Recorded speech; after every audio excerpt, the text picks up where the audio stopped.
Data expunged.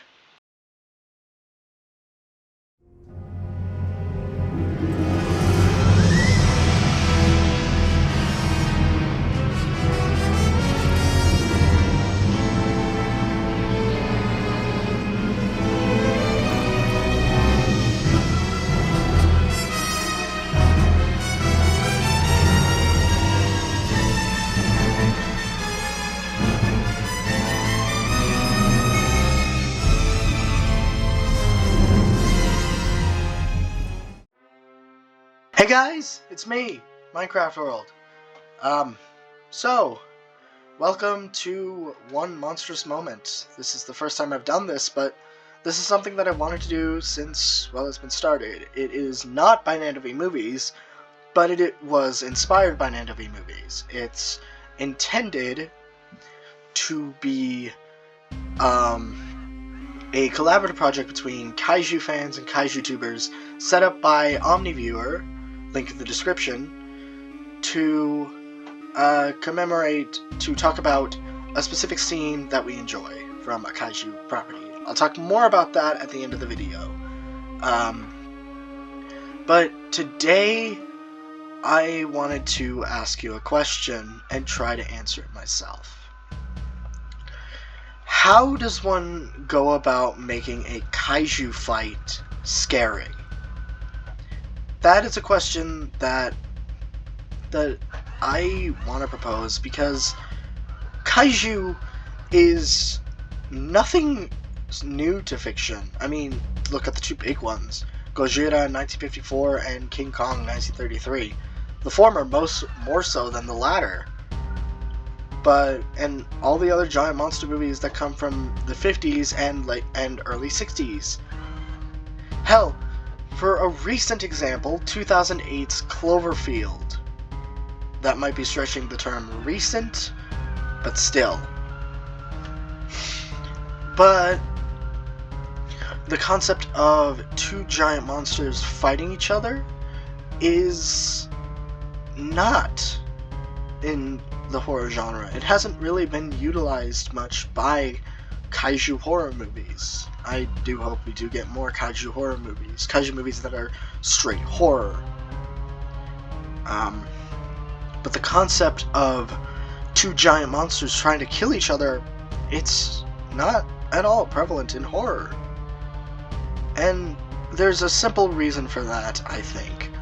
The reason being the connotation that the concept of a Kaiju fight has. Kaiju fights, from their inception, have been raised to be fun. They have been raised to elicit a reaction that is more, God, what's the term? What is the term? Euphoric. One that is more awe-inspiring or hype-inducing. Think fights like King Kong versus the T-Rex Vistatosaurus Rex from the 1933 and 2005 King Kong movies, respectively. Or, hell, the Godzilla vs. King Kong fight in Godzilla vs. Kong. Or the Godzilla King of the Monsters final battle. Did a whole video on that, iCard on the screen. Also iCard to the other one villainous scene that I did with Nandovi Movies. But Kaiju fights have never really been a staple in horror because of that connotation. They're more intended to be just dumb fun, and even when they do have meaning, it's less prevalent. It's less prevalent in the films that they showcase them in. It's easier to get across a meaning with one Kaiju fight, with one Kaiju, than more than one. But I want to talk about a Kaiju fight today that I think perfectly masters fear. A Kaiju fight that allows for genuine fear, for a Kaiju fight that is actually scary. And this is a part one of a two-part video, by the way, so there will be a second part that is unrelated to this, but still a scene that I wanted to talk about. But this scene This scene is probably the only example, at least to my knowledge, of a kaiju fight being properly scary.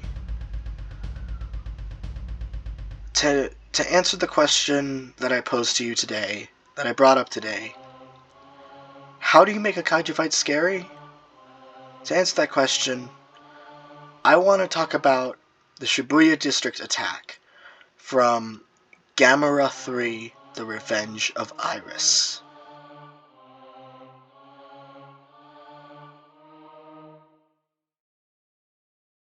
Also, hi, this is me in editing phase. Don't mind any background noises. I've tried to edit out the majority of it. I tried to make it as quiet as I could.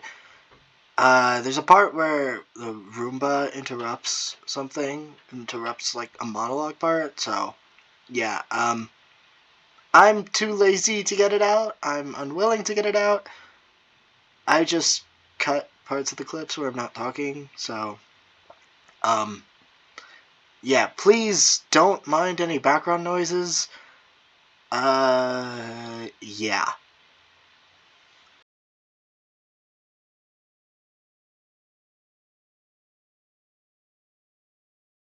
So, to take you through a scene by scene rundown, because I do this all the time when I want to, in videos like this, just to recap to people who may have not seen the film, and in this case, the Heisei Gamera Trilogy is a trilogy that I highly recommend checking out. It is my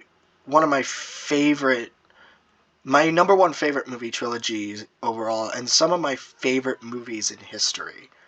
Namely because of how they execute kaiju and how they execute their meaning.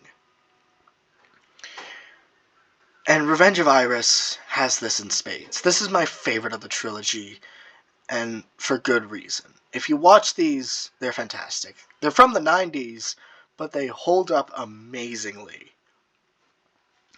Anyway, scene by scene rundown. This scene takes place from around like the 21-minute mark of the film, 21 or 22-ish minute mark from the film, 20-minute mark in the film. Like, it's really slightly early on in the film. We see that it's calm. A quiet day, quiet as you can get in the big city, where it is more bustling, people are running around, buying stuff, talking, yada yada. And we see, in a suburban park area, we see Inspector Osako chilling out with a bunch of drunk people. I think they're homeless people. I don't know. I don't know what it is, what they are, but yeah. He left the city to escape the monsters themselves. He left and went to Shibuya to escape the monsters themselves, and to get a better life for himself. When suddenly there is a bright flash from the sky. He sees a ball of orange fly behind the clouds and illuminating two draconic monsters. Osaku panics and immediately recognizes them as Gyaos. What are they doing here? And he knows if the Gyaos are here, they're not going to be far behind.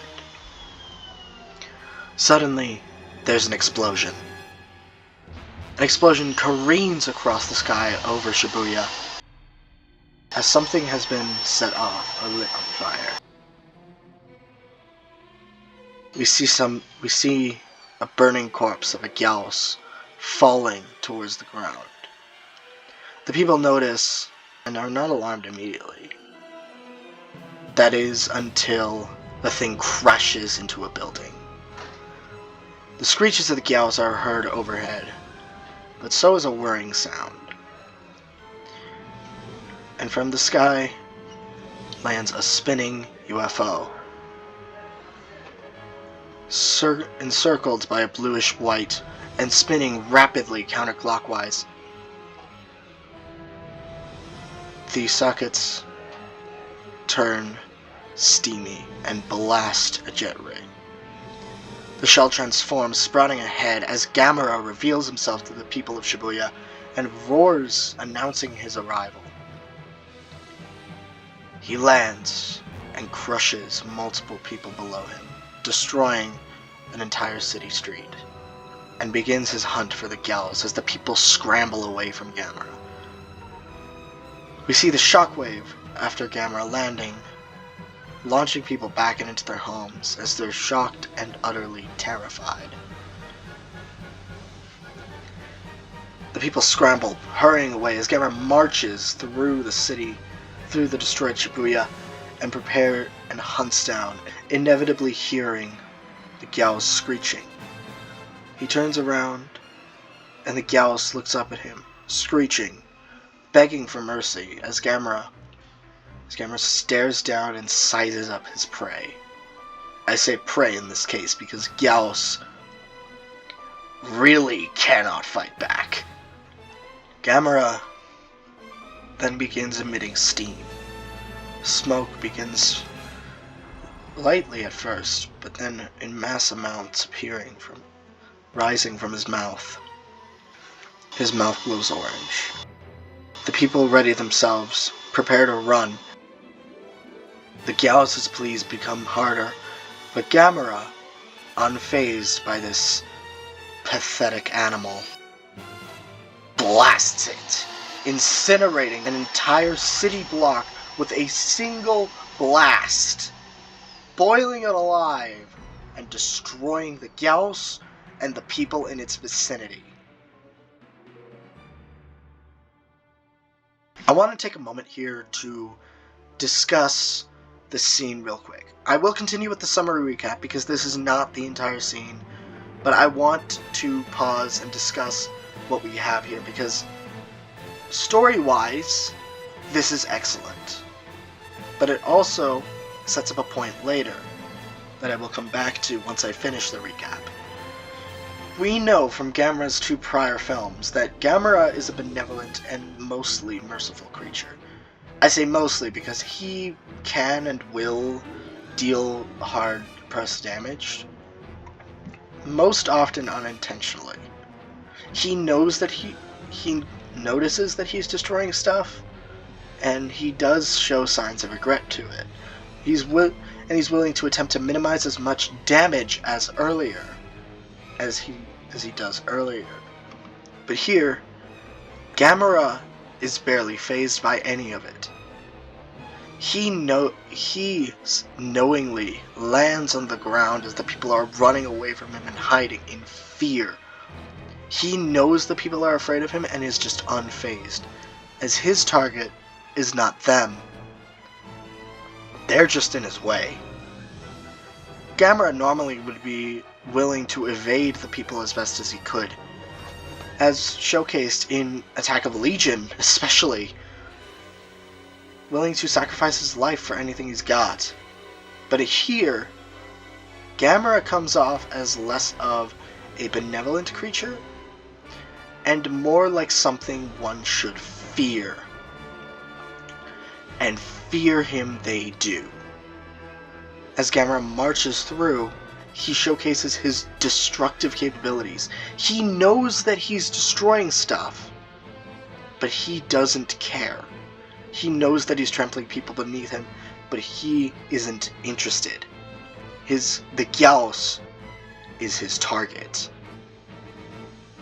That is a fantastic reintroduction and introduction to our character. Each of these movies stand alone fantastically, but with the entire trilogy, it just makes it so much better. And Gamera, in this case, feels different compared to the prior two. Hell, if you watch the Showa era in this and juxtapose this, it is a complete transformation. Gamera is not even trying to be the most benevolent thing on the planet.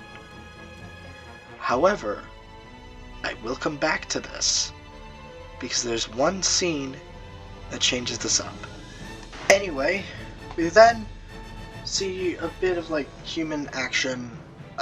There's the shot of this egg, which, spoiler alert, this is Iris. This is going to hatch into what becomes Iris. Death'll please make him fight Destroyer.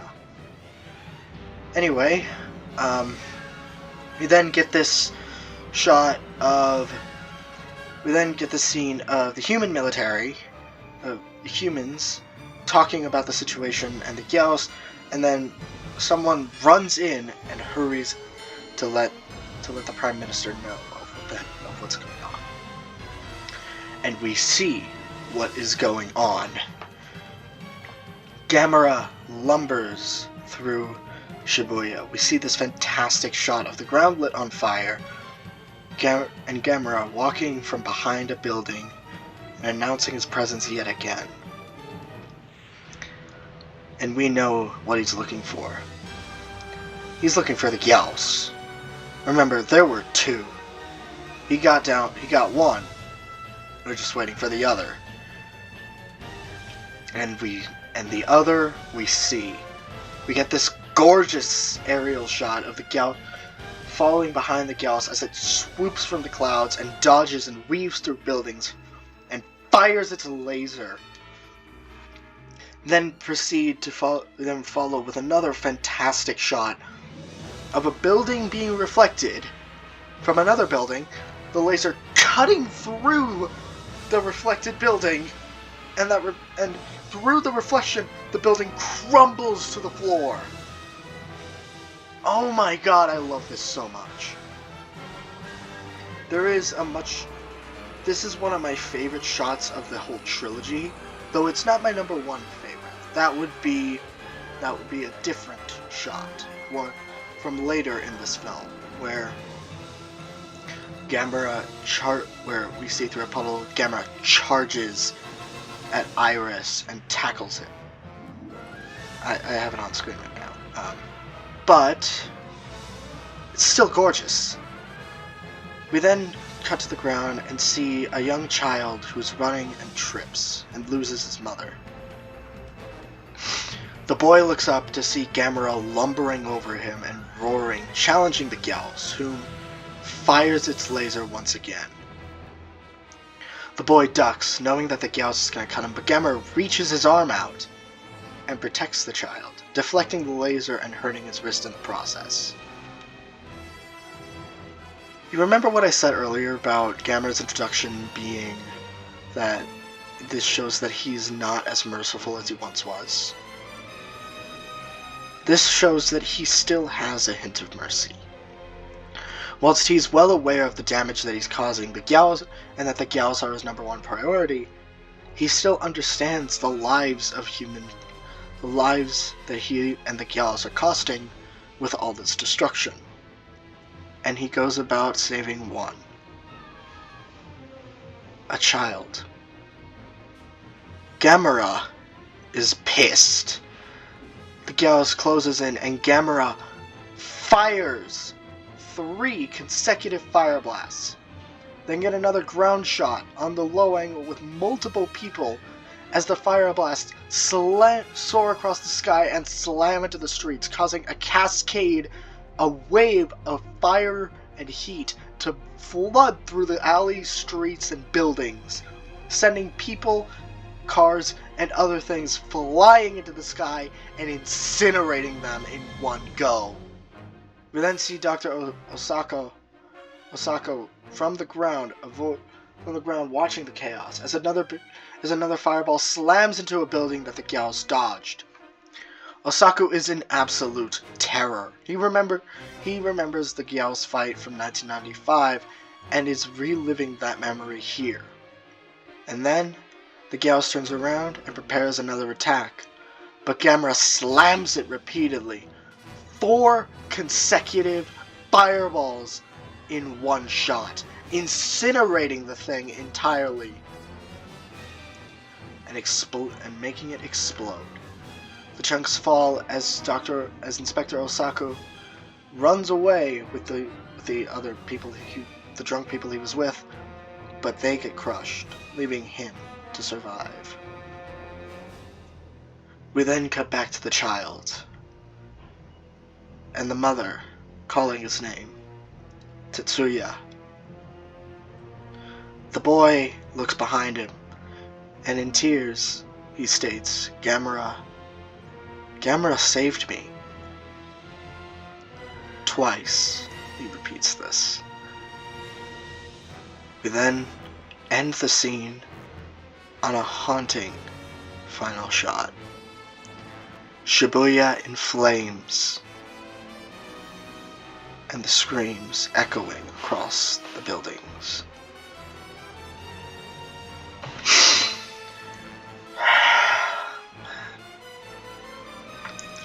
This is one of my favorite kaiju fights.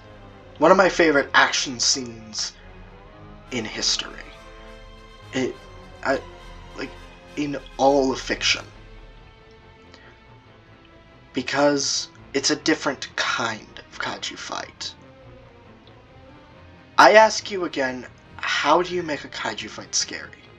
Watching this scene, it's not immediately obvious. There are signs of how to do it. There are signs of making this scene scary. But the question of a kaiju fight being scary is still in there. This scene does it in two ways: tone and scale. Those are the two ways to make a kaiju fight scary. For reference, I want to compare the Godzilla vs. King Kong fight from 2021's Godzilla vs. Kong. That fight is relatively similar in terms of aesthetic, location, and monsters.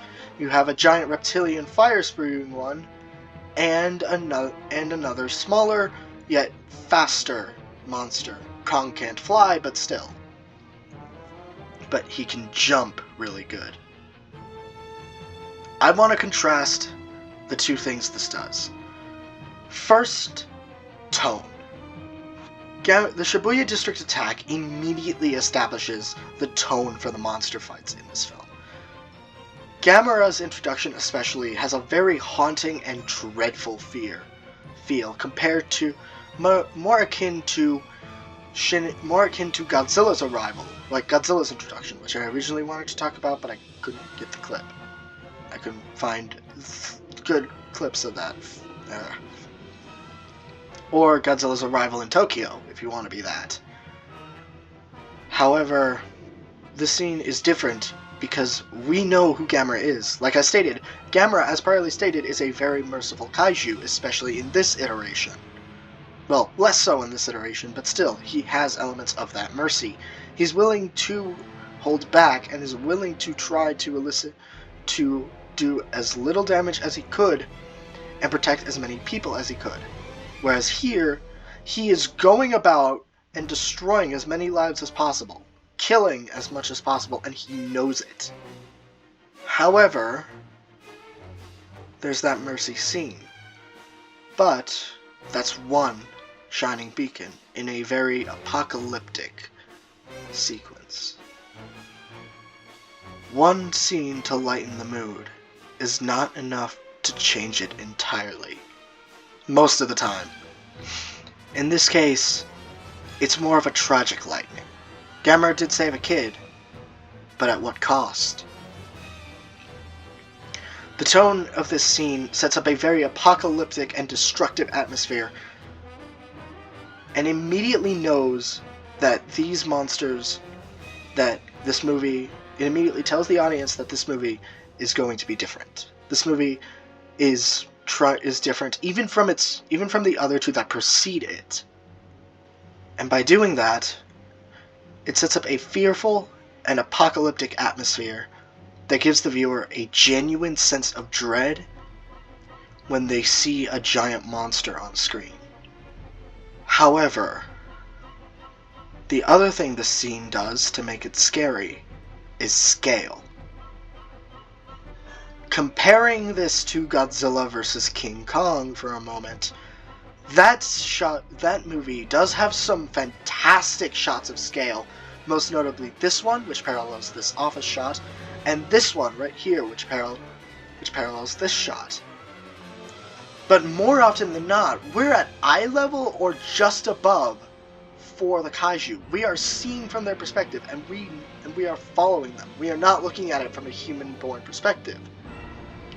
And that immediately takes away a lot of the genuine suspense and a lot of the awe that you would be having if compared to how you would be watching it. I have a lot of fun with the Godzilla vs. Kong fight, but it is not scary in the slightest, and it is not trying to be. It knows what it is, and so does this one. Both rounds of the Hong Kong fight in Godzilla vs. King Kong and Godzilla vs. Kong, yes, they have those sporadic senses of scale, but they are rarely, if ever, used.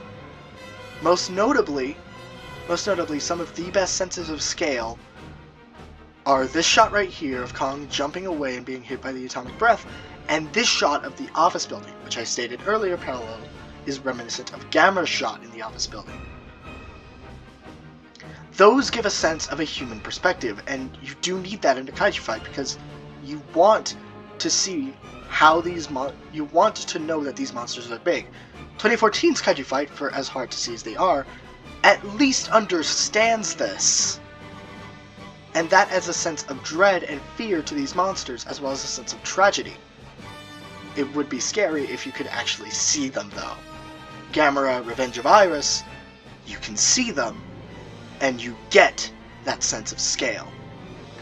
The shots themselves are very low angles, sometimes eye level with the human beings, with the close shots or eye level shots of the monsters being when they're preparing to fire their beam attacks, and this gorgeous shot with the Gyals.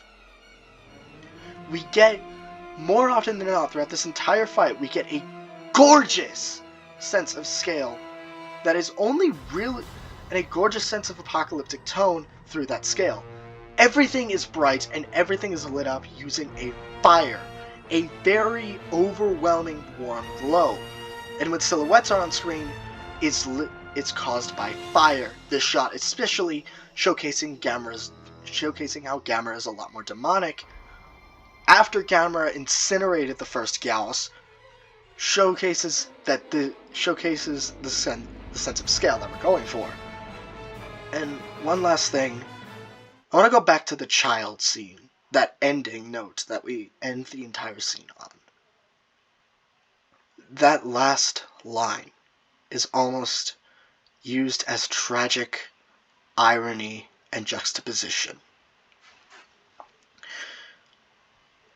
We watched Gamera destroy and kill, in the pursuit of a goal of winning, of killing another monster, and he knows what he did. That child in his mother's arms, Tatsuya, crying, states, "Gamera saved me." Immediately followed by that shot of Shibuya burning. That shot is a juxtaposition between the low angle of the child being saved, but the city itself wasn't. Now I know it's less, "Oh, hey Patrick, we saved the city! City's burning alive." Yada yada. No, it's not that. It's a tragic sense, where, yes, Gamera saved the life of a child, but in the process, he's shown himself to be a threat. Gamera is not a savior anymore. Gamera is a threat, in spite of what that child says.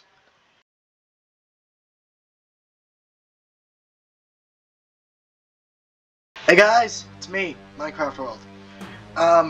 So, that was part 1 of 2 of my One Monstrous scene.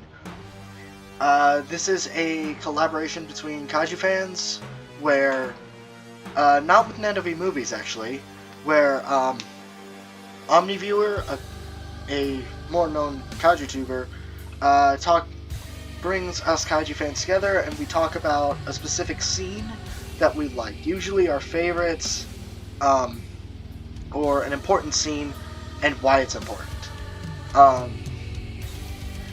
So, yeah, that would have given me an excuse to talk about King of the Monsters, but I'm pretty sure that if I talked about it, people would get annoyed of it.